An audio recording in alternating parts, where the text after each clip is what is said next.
தமிழ்நாடு வருவாய்த்துறை கிராம உதவியாளர் சங்கத்தினர் கோட்டாட்சியர் அலுவலகம் முன்பு ஆர்ப்பாட்டம். நாகப்பட்டினம் மாவட்டம் வேதாரண்யம் கோட்டாட்சியர் அலுவலகம் முன்பு தமிழ்நாடு வருவாய்த்துறை கிராம உதவியாளர் சங்கத்தினர் கருணை அடிப்படையில் பணி நியமன கிராம உதவியாளர் வழங்கிட வேண்டும். மாற்றுத்திறனாளி கிராம உதவியாளர்களுக்கு தொடர்ந்து மாற்றுத்திறனாளி ஊர்தி பயணப்படி வழங்க வேண்டும். ஓய்வு பெற்று மற்றும் இறந்த கிராம உதவியாளர்களுக்கு இறுதித் தொகை உடனடியாக வழங்க வேண்டும் உள்ளிட்ட கோரிக்கைகளை வலியுறுத்தி கண்டன ஆர்ப்பாட்டம் நடத்தினர். ஆர்ப்பாட்டத்திற்கு தமிழ்நாடு வருவாய்த்துறை கிராம உதவியாளர் சங்க வட்டார தலைவர் அறிவானந்தம் தலைமை வகித்தார். ஆர்ப்பாட்டத்தில் ஏராளமான கிராம உதவியாளர் கலந்து கொண்டு கோரிக்கைகளை வலியுறுத்தி முழக்கங்களை எழுப்பினர். செய்திகளை துல்லியமாகவும் உடனுக்குடனும் தெரிந்து கொள்ள நாகை 24 நியூஸை சப்ஸ்கிரைப் செய்து கொள்ளவும். நாகை மாவட்ட செய்திகளுக்காக நாகையிலிருந்து RS இளங்கோவன். திரும்ப பெரு திரும்ப பெரு அரசாணை 33 அரசாணை 33 திரும்ப பெரு திரும்ப பெரு திரும்ப பெரு திரும்ப பெரு வழங்கிடுக வழங்கிடுக வழங்கிடுக வழங்கிடுக ஊனமுற்றோர் உறுதிப்படியை வழங்கிடுக வழங்கிடுக வழங்கிடுக வழங்கி வேதாரண்யம் வருவாய் கோட்டாட்சியர் அலுவலகம் முன்பு நடைபெறுகிறது. இந்த ஆர்ப்பாட்டத்தினுடைய முக்கிய அம்சம் என்னவென்றால் 3 கட்ட கோரிக்கைகளை நிறைவேற்ற வேண்டும் என்பதே. அதாவது கால் நூற்றாண்டாக போராடி கொண்டிருக்கிறோம் ஒரு கோரிக்கையை நிறைவேற்றுவதற்காக. ஆளும் அரசானது விடியல் ஆட்சியானது எங்களுக்கு எந்த ஒரு செவிசாய்ப்பும் இதுவரை கொடுக்கவில்லை.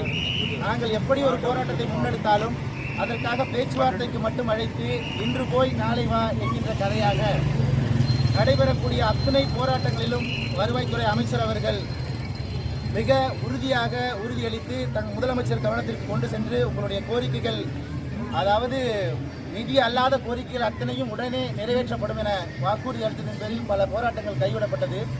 ஆனால் ஏமாற்றமே மிஞ்சியது. நாங்கள் அதை கொடுங்கள் இதை கொடுங்கள், எங்களுக்கு அவ்வளோ கொடுங்கள் இவ்வளோ கொடுங்கள் கூட எதுவும் கேட்கவில்லை. அதாவது ஒரு கிராம உதவியாளர் பணியில் இருக்கும்போது இறந்து விட்டால் அவருடைய வாரிசுகளுக்கு வேலை என்பது அன்றிலிருந்து இருக்கக்கூடியது. அதை இந்த அரசானது அரசாணை 33 ரத்து செய்துள்ளது. அந்த அரசாணையை திருத்தம் செய்து உடனடியாக அரசாணை 33 திரும்ப பெற வேண்டும் என்பது என்னுடைய முதல் கோரிக்கை. அடுத்த கோரிக்கையாக மாற்றுத்திறனாளிகளுக்கென ஒரு உதவித்தொகையை இந்த அரசானது வழங்கி ஏற்கனவே உள்ள அரசுகளும் தொடர்ந்து வழங்கி வந்தது. ஆனால் இந்த அரசு அதையும் நிறுத்தியுள்ளது. இது கிராம உதவியாளர்கள் மாற்றுத்திறனாளிகள் அத்துணை பேரில் பயிற்சியில் அடிப்பதாக இருக்கிறது. ஆகவே அப்படி ஒரு மாற்றுத்திறனாளிக்கான உறுதிப்படியை கூட நிறுத்துகின்ற இந்த அரசானது தொடர்ந்து கருணை காட்டி அந்த உறுதிப்படியை வழங்க வேண்டும் என 2வது கோரிக்கையை வைக்கிறோம். 3வதாக 50,000 70,000 என கேட்கவில்லை. அடிப்படை ஊதியமாக 15,700 இதை கால் நூற்றாண்டாக கேட்டு வருகிறோம். இந்த அரசு சற்றும் செவிசாய்க்கவில்லை. அலுவலக உதவியாளர்களுக்கு இணையாக அடிப்படை ஊதியத்தை 15,700 வழங்க வேண்டும் என இந்த அரசுக்கு நாங்கள் கோரிக்கை வைக்கிறோம். மேலும் சிபிஎஸ்ஐ தொகையை உடனடியாக வழங்கிடவும் இந்த அரசுக்கு கோரிக்கை வைக்கிறோம். நாங்கள் எவ்வளவு அறைகூவல் விடுத்தாலும் ஒப்பாரி வைத்து அழுதாலும் இந்த அரசு கிராம உதவியாளர்களை தொடர்ந்து வஞ்சித்துக் கொண்டே இருக்கிறது.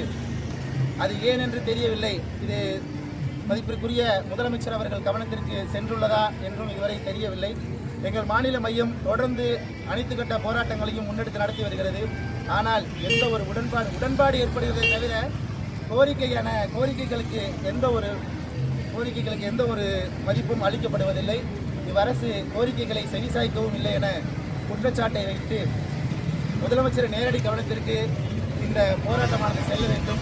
முதலமைச்சர் அவர்கள் இந்த விடியல் ஆட்சியில் எங்களுக்கு ஒரு விடியலை தர வேண்டும் என தருணத்தில் வேதாரண்யம் கிராம உதவியாளர் சங்க உறுப்பினர்கள் அத்துணை பேர் சார்பிலும் பொறுப்பாளர்கள் அத்துணை பேர் சார்பிலும் இச்சமயத்திலே கேட்டுக்கொண்டு வருகிற அத்துணை பேருக்கும் ஊடகங்களுக்கு